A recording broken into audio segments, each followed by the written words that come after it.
সাকিব ভাইয়ের সাথে সবসময় আমার কথা হয়, খেলার বিষয় হয়, আমরা যখন ভালো খেলি আমাদেরকে অ্যাপ্রিসিয়েট করে এবং ক্রিকেটের বিষয়ে অনেক কথা হয়। আসার বিষয়ে আসলে কি কথা হচ্ছে? আসার বিষয় এখন এটা তো আমরা মনে করেন কি যে এটা একটা কথার মাধ্যমে হচ্ছে, এখন এটার ডিসিশন তো সম্পূর্ণটা আপনারা জানেন যে ক্রিকেট বোর্ড। না, আলহামদুলিল্লাহ, দেখেন যে বিপিএলের সবাই পেমেন্ট পেয়েছে, অবশ্যই এটা ভালো লাগার বিষয়। আর অবশ্যই ক্রিকেট বোর্ডকে ধন্যবাদ দিতে চাই যারা বিপিএলটাকে আয়োজন করেছে। বিপিএল গভর্নিং কাউন্সিলে যারা ছিল, মিঠু ভাই অনেক হার্ডওয়ার্ক করেছে, দেখেছি যে উনি এই টাকাটার ব্যাপারে মানে প্রত্যেকটা টিমের সাথে কথা বলেছে এবং যেভাবে প্রসেস করা দরকার প্রত্যেকটা প্রসেস সম্পূর্ণ করেছে। এবং আমার কাছে যেটা মনে হচ্ছে প্রত্যেকটা টিমই টাকা পেয়েছে।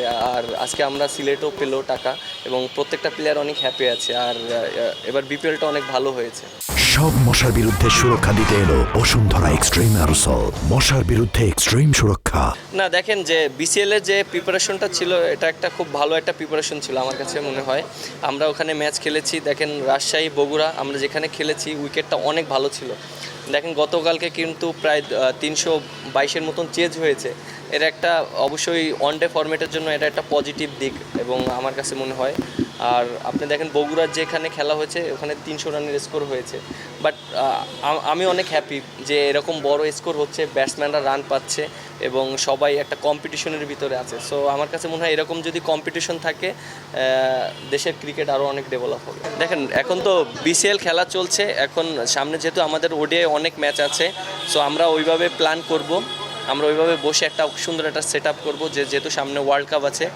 আর আমরা যেহেতু অনেক দিন পর ওডিআই খেলছি, এবছর আমাদের ওডিআই অনেক বেশি ম্যাচ, সো আমরা একটা সুন্দর একটা প্ল্যান করতে পারবো। দেখেন মাত্র তো স্টার্ট হলো, আর যেহেতু বিসিএল দিয়ে শুরু হয়েছে আমার কাছে মনে হয় যে সামনে আমাদের যে সিরিজগুলো আছে আমরা বসবো, আমরা বসে একটা সুন্দর একটা প্ল্যান করব যে আমাদের সিরিজগুলো আমরা কীভাবে ভালো খেলতে পারি এবং আমাদের সিরিজগুলো কীভাবে উইন হতে পারে।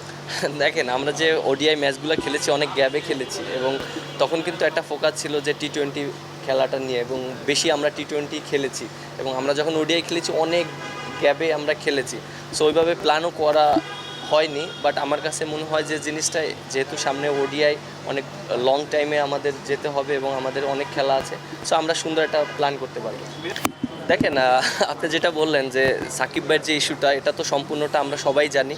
এটা সাকিব ভাই থাকলে তো একটা ক্যাপ্টেনের জন্য অনেক ইজি হয়ে যায় টিম কম্বিনেশন করার ক্ষেত্রে। এবং যেহেতু এটা বোর্ডের সাথে আলোচনা চলছে, ক্রিকেট বোর্ডের ডিসিশন, এর আগেও আপনারা শুনেছেন যে সাকিব ভাইয়ের ব্যাপারে সবাই পজিটিভ আছে। বাট আমার কাছে মনে হয় যে যে প্রসেসগুলো আছে সেগুলো যদি সবাই হ্যান্ডেল করতে পারে তাহলে জিনিসটা ইজি হয়ে যাবে। সাকিব ভাইয়ের সাথে সবসময় আমার কথা হয়, খেলার বিষয় হয়, আমরা যখন ভালো খেলি আমাদেরকে অ্যাপ্রিসিয়েট করে এবং ক্রিকেটের বিষয়ে অনেক কথা হয়। আসার বিষয়ে আসলে কি কথা হচ্ছে? আসার বিষয় এখন এটা তো আমরা মনে করেন কি যে এটা একটা কথার মাধ্যমে হচ্ছে, এখন এটার ডিসিশন তো সম্পূর্ণটা আপনারা জানেন যে ক্রিকেট বোর্ড এবং যারা ওনার যে ইস্যুটা আছে এই জিনিসটা আমার কাছে মনে হয় যে তাদের যদি এই জিনিসটা ইস্যুটা সলভ করে তাহলে ওনার জন্য খেলাটা ইজি হয়ে যাবে। আর অ্যাজ এ ক্যাপ্টেন হিসাবে এরকম একটা প্লেয়ার যদি টিমে থাকে এটা আমার জন্য অনেক ইজি হয়ে যাবে।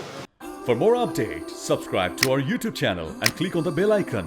Follow us on Facebook and Instagram. Download T-Sports app to enjoy exciting games and highlights. Visit tsports.com.